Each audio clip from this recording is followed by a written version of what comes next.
Kabambakat no ginaudi nga napan ka nakipun siya. Nakipadayawin no nakipalanit. Siyakat medyo nabayagan. Iso nga nagluto akman basit daytoy sinamit. Amo tayo umot nga datoy sinamit nga taba-taba. Ket datoy di may nga naimas no adapon siyaan. Kaya tara na't manood, matuto at mag-enjoy. Welcome ka ulit dito sa Bambas Kitchen. Meron ako ditong 3/4 kilo na pork kasim. Ito yung aking nabili na parte ng baboy. Para naman may kunting laman itong aking lulutuin na sinamit. Dito sa aking kaserola na may tubig ay akin lang nilagay itong mga karne. Maglalagay na ako dito ng pampalasa, asin, dahon ng laurel at itong buong paminta. Pagkalagay ko naman dito sa mga sangkap nito ay akin lang itong tinakpan at papakuluan hanggang ito ay lumambot na. Kaya pinakuluan ko ito kabamba ng 40 minutes. Medyo makapal kasi itong karne kaya matagal ko itong pinakuluan o kaya pinalambot. Pagkaluto ko naman ito ay akin lang itong hinango at pinalamig. At akin naman nang prepare itong ating bawang at sibuyas. At ito na kabamba, malamig na itong ating pinakuluan kanina o kaya niluto na karne. Uumpisahan ko na itong hiwain. Hihiwain ko lang ito sa maninipis. At alam nyo ba kabamba na itong sinamit ay madali lang itong lutuin. Madali at simpleng mga rikado lang yung ating ilalagay dito. Sabi ko nga kanina ay akin na itong pinakuluan ng matagal. Kaya kung makikita nyo ay talagang lutong-luto na o kaya malambot na itong karne.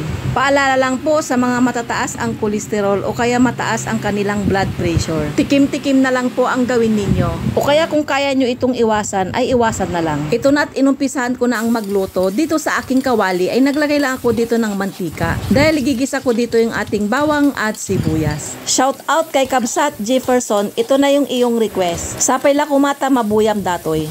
Ilalagay ko na rin dito yung ating hiniwa kanina na karne. Akin lamang itong igigisa ng saglit. Igigisa hanggang maglabas na yung sariling mantika nito. Pagmamantikahin ko lang ito ng kunti.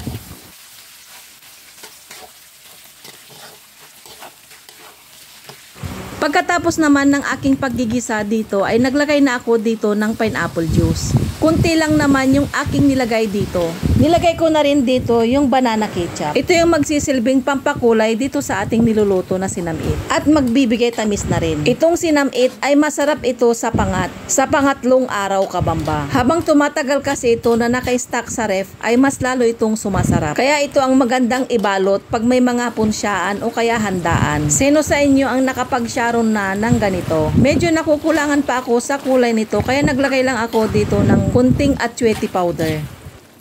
Nilagyan ko rin ito ng kunting seasoning granules. O kaya kunting asin na lang yung ilagay nyo dyan kung ayaw nyong maglagay ng seasoning granules.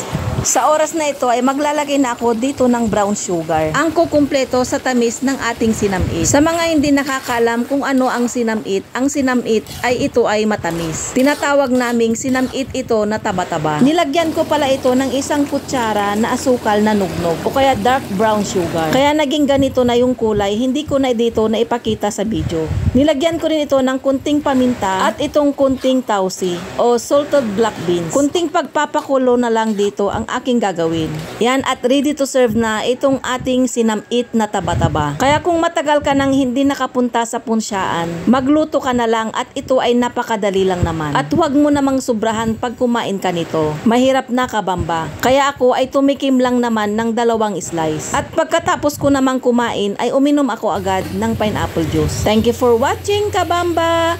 Hanggang sa muli.